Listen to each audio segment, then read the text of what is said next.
네, 오늘은 지표 이야기를 꼭 해야겠습니다. 미국뿐만 아니라 중국에서도 중요한 지표들이 발표가 되면서 시장 영향력이 점점 더 확대되고 있는데요. 자세한 부분들 확인을 해보도록 하겠습니다.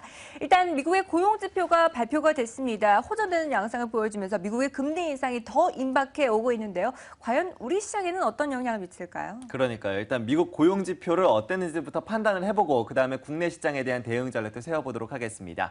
예상보다 큰 폭으로 개선되면서 올 들어서 최고 이 민간 지표의 상승률을 보여줬습니다. 그렇다면 이 같은 지표들 어떻게 해석할 수 있을지 MTN의 김종효 연구위원과 함께 확인해 보도록 하겠습니다. 위원님. 네, 미국 시장의 반응만 보면 12월 달에 금리를 인상할 가능성이 굉장히 높아졌다라고 봐야 될 것 같고요. 지표 좋았습니다. 이 헤드라인만 좋은 게 아니라 실제 내용도 좋았다라는 거죠. 오늘 아침에 나온 증권사들 리포트들 몇 개를 제가 좀 살펴봤는데요. 한 군데를 제외한다면 대부분 좋았는데 굉장히 약점이 많다 이런 식으로 얘기하고 있거든요. 제가 보기엔 그 리포트들의 약점이 굉장히 많다라고 평가하고 있습니다. 왜 그러냐면 준비된 그림을 보시면 지금 미국의 전체적인 실업률, 헤드라인 실업률이 5%대가 중요한 게 아닙니다. 그동안 장기적으로 실직을 포기했던 사람들, 그리고 광의 실업률, 자연 실업률 이런 것들까지 지금 같이 급락하고 있다는 게 중요한 겁니다. 그러니까 결국은 예전에 우리가 고용지표가 조금 좋아져도 이 지표를 폄하했던 가장 결정적인 이유는 자연 실업률, 광의 실업률 이런 것들이 좀처럼 개선되지 않고 있다. 여전히 손 놓고 있는 사람들이 많다라는 그런 얘기를 계속 해왔거든요. 근데 지금은 이것이 같이 급락하고 있다는 것을 주목해 볼 필요가 있겠고요. 그 옆에 보시면 임금이 올라가고 있다라는 거죠. 근데 이제 부정적으로 보는 쪽에서는 어떻게 뭐 하나도 꼬투리를 잡기 위해서 임금은 올라갔지만 이 일하는 시간이 줄었다. 이렇게 얘기하면서 일하는 시간이 줄었기 때문에 이게 지속적인 것인지 확인할 수 없다. 이렇게 얘기하고 있는데요. 1, 2년 전에도 동일한 얘기가 나왔습니다만 실제로 꾸준하게 개선되고 있는 그 추세는 부정할 수 없다라는 거죠. 그렇다면 미국 경제 나쁘지 않다라고 봐야 될 것 같고요. 자, 그 다음에 살펴봐야 될 것은 전 이게 더 핵심이라고 보고 있는데요. 실제로 비농업 취업자 수가 늘어난 것보다 더 중요한 게 뭐냐면 실제로 늘어날 건 다 예상하고 있었죠. 왜냐하면 4분기 소비 시즌이니까 서비스업 쪽에서의 고용이 급증하는 것은 누가 봐도 불보듯 뻔한 거 아니겠습니까? 그래서 이번에도 그것으로 인한 상승이었다면 별로 우리가 주목해 볼 만한 호전은 아니라고 봐야 되겠죠. 그런데 업종으로 봤을 때 뭐가 가장 많이 늘었냐 보니까 전문직이 가장 늘었단 말이죠. 솔직히 전문직이 무엇인지는 저도 정확하게 판단할 수 없습니다만 변호사를 포함한 여러 가지 전문직들이 있으니까. 근데 이게 갑자기 왜 이렇게 늘었는지는 좀 따져봐야 되겠습니다만 어쨌든 우리가 예상했던 이 소매업종의 증가를 제외하고서라도 전문직의 증가가 있었다. 제조업 줄어든 건 중요하지 않습니다. 왜냐하면 제조업은 셰일가스 쪽에서 지금 계속 줄어들고 있는 것이기 때문에 그 산업 자체 하나만 놓고 봐서 우리가 미국 고용을 나쁘다라고 얘기할 수 없는 거고요. 제조업이 나쁘다라고 얘기할 수 없는 거죠. 물론 최근에 합병, M&A가 계속 일어나면서 이쪽에서 이제 계속 일부 사람들이 밀려나는 것들이 앞으로도 지속되긴 하겠지만 서비스업 쪽에서의 개선과 함께 전문직이라든지 또 주택건설 쪽에 인원이 전반적으로 확산되는 모습을 보인다면 미국 고용은 굉장히 좋아지고 있다. 이렇게 평가를 해야 될 것 같습니다. 네, 말씀하신 것처럼 질적으로도 양적으로도 호전된 모습이 확실하다면 우리 시장에서는 또 미국의 금리 인상에 대한 부담감이 더 커질 수밖에 없는 상황인데요.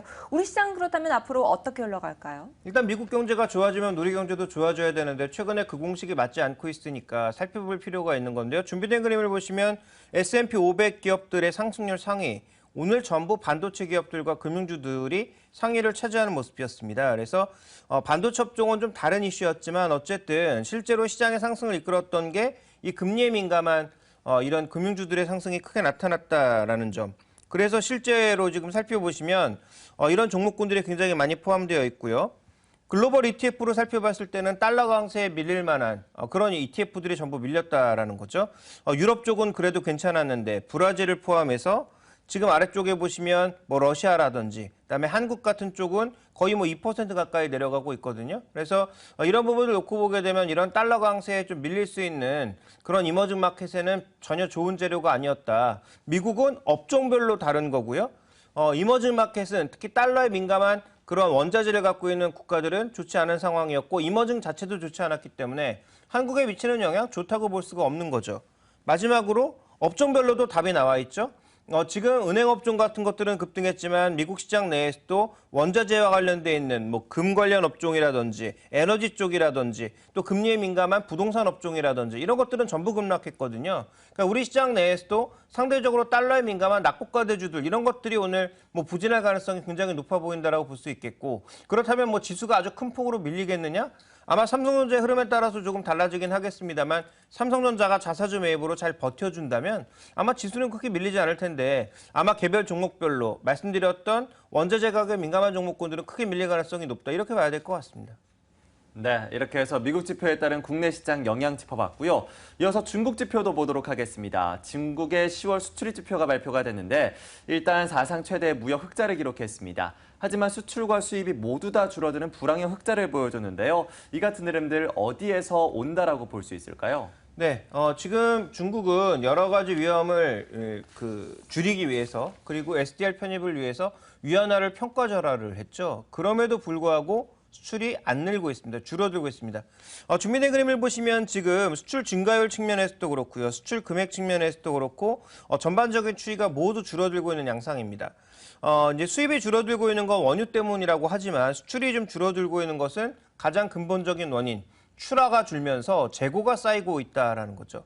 그래서 그동안 중국이 계속 원유도 사고 뭐 금도 사고 철광석도 사고 이런 모습이었는데 이제 창고가 가득 차서 출하가 제대로 되지 않고 있기 때문에 창고가 가득 차서 더 이상 실을 데가 없다라는 거죠. 그러면서 전반적으로 지금 원자재 관련 ETF라든지 원자재 관련한 통화라든지 원자재와 관련돼 있는 국가들의 전반적인 증시 상황이 안 좋아진 거죠.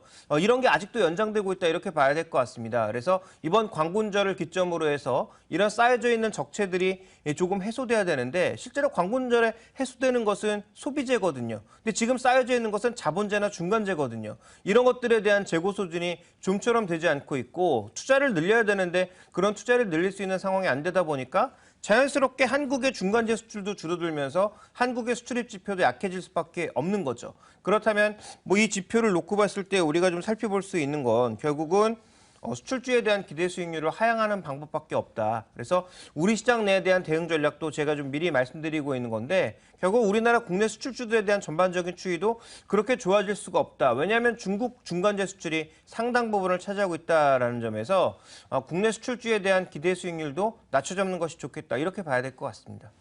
네, 중국의 연이은 위안화 평가 절하에도 불구하고 수출 지표가 부진한 모습을 보여주고 있다는 것, 그만큼 경기도 침체되어 있다는 건데요. 한국에도 타격이 클 것으로 보입니다. 어떻게 보시나요? 일단 뭐 중국으로 수출하고 있는 대표적인 업종들, 석유화학 업종이라든지 그다음에 철광이라든지 이런 종목군들의 추이가 당분간 좋아질 가능성이 낮다라는 거죠. 근데 소비 관련주는 그래도 우리가 좀 살펴봐야 되는 게 광군절을 기점으로 대규모 재고 소진 이후에 다시 한번 늘어날 가능성이 있다라는 점에서 만약에 우리가 수출주를 본다면 그나마 중국의 내수 소비, 그다음에 뭐 미국의 내수 소비와 관련돼 있는 이런 종목군들을 살펴보는 게 핵심이 아닌가라고 판단하고 있고요. 그다음에 우리가 이제 흔히 얘기하는 뭐 경기에 굉장히 민감한 그런 수출주들 이런 종목에 대해서는 여전히 좀 보수적인 시각 아니면 기대 수익률을 낮춰잡는 시각 그리고 낙폭과대가 많이 해소되었기 때문에 낙폭과대를 이유로 사는 것은 잠시 뒤로 미뤄두는 것이 좀 더 좋겠다 이렇게 보셔야 될 것 같습니다. 네, 이렇게 뭐 중국 경제에 대한 우려는 여전하지만 또 중국에서 들려오고 있는 긍정적인 소식들도 있습니다. 바로 중국에서 반도체에 대한 투자를 늘리고 있다는 점은 반도체 전체 업계를 끌어올리는데 여전히 긍정적인 요소가 되고 있는데요.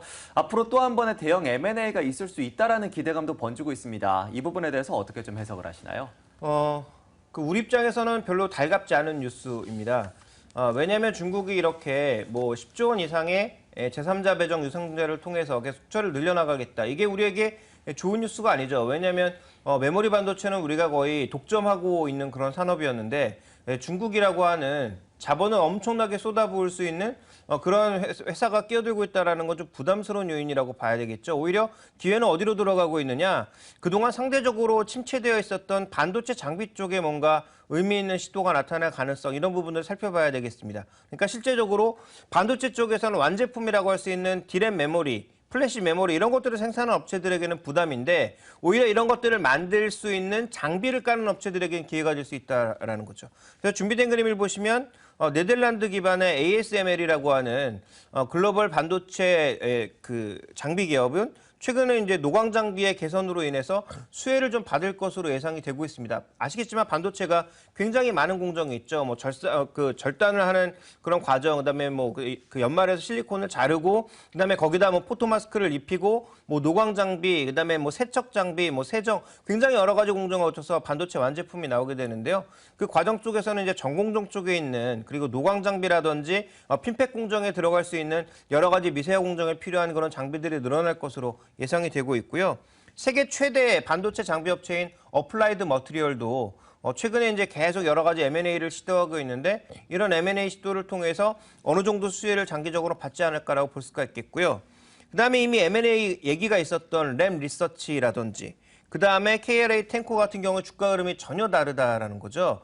이런 M&A가 왜 일어나고 있느냐? 향후 반도체 산업이 또 치킨 게임에 들어가고 있고, 그다음에 성장 자체가 스마트폰, 스마트 기기가 꺾이면서 줄어든다라는 거죠. 그렇지 않으면 지금 어느 정도 이제 분할돼서 치킨 게임이 좀 끝났다라고 생각했는데 다시 또 성장이 둔화되는 구간으로 가고 있고, 중국이 여기서 치킨 게임으로 가다 보니까 결국은 흔들릴 수 있다라고 보고 있는 거죠. 그렇게 본다면 현재 구간에서 반도체 장비 쪽에는 조금 도움이 될지 몰라도, 또 반도체 재료 쪽에는 도움이 될지 몰라도, 이게 전체 반도체 시장, 특히 거의 중간 제품을 만드는 디램 메모리 업체라든지 아니면 플래시 업체라든지 이런 쪽에는 오히려 부담이 될 가능성이 높다라는 것을 우리가 살펴봐야 될 것 같습니다. 그래서 여전히 SK하이닉스에 대해서는 매수 의견을 드릴 수가 없고, 여전히 매도 의견 유지이고요. 그리고 국내 이제 장비 쪽에 대해서는 우리가 좀 고민을 좀 해봐야 되지 않나 이렇게 판단하고 있습니다. 네, M&A를 통해서 또 대규모 투자를 통해서 시장에 대한 개선 기대감이 높아져 있습니다. 그렇다면 국내 기술력을 갖고 있는 반도체 장비 업체들 수혜를 어느 정도 예상할 수 있을까요? 그러니까 국내 그런 업체가 없다라는 게 문제죠. 국내에 과연 이제 글로벌 시장에서 활약할 수 있을 정도의 기술력과 그다음에 장비 수주력과 아니면 규모를 갖고 있는 회사가 있느냐? 없다라는 거죠.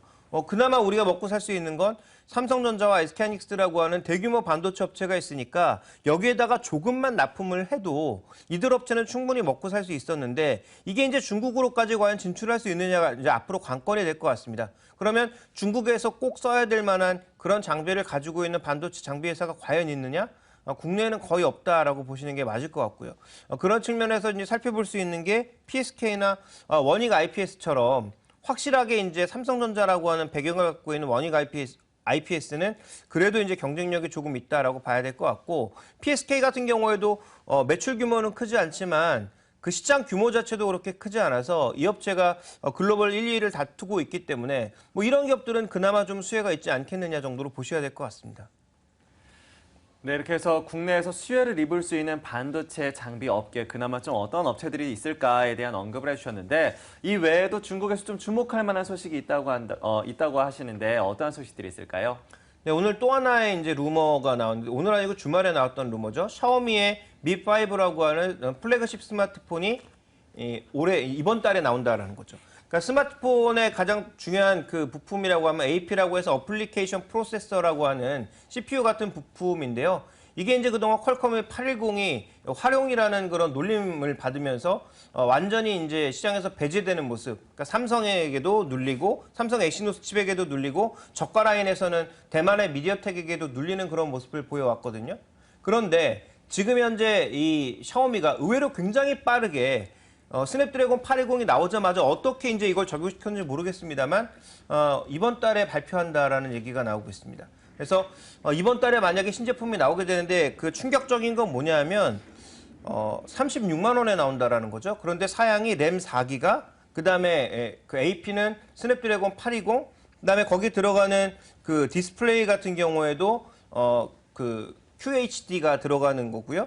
그다음에 그 외에 이제 사양들을 또 살펴보게 되면 드러나는 특징이 1600만 화소의 카메라, OIS 장착하고, 그다음에 포스터치가 들어가는데 애플의 포스터치보다도 훨씬 더 좋은 기술을 가지고 있는 새로운 UI를 특허까지 샤오미가 스스로 개발한 그런 이제 기술들이 들어간다라는 게 핵심입니다. 만약에 이 루머가 맞다면 삼성전자에게는 충격일 수밖에 없는 거죠. 갤럭시 S7에 넣으려고 했던 기술, 그것도 예전보다 한참 앞당겨서 1월 달에 낸다고 했는데 1월보다 더 앞선 11월 달에 샤오미가 이런 기술들을 모두 다 대거 탑재해서 36만 원이라고 하는 가격에 내놓게 되면 적어도 중국 시장에서는 갤럭시 S7의 의미가 퇴색될 수밖에 없다라고 봐야 될 것 같고요. 샤오미의 가격 획전이 지속되는 한 국내 엔드 업체들, 특히 완제품을 만들어내는 엔드 업체들은 점점 힘들어질 수밖에 없다. 이렇게 봐야 될 것 같습니다. 네, 이렇게 우리나라 IT 업계가 좀 중국의 역공에 계속해서 맞고 있는 모습입니다. 이 속안에서 또 우리는 어떠한 전략을 취하면 좋을지 이야기를 나눠봤는데요. 이러한 이야기들 모두 다 엮어서 또 국내 시장에 대한 전략으로 확인해 보도록 하겠습니다. 오늘장 선전략에서 만나보겠습니다.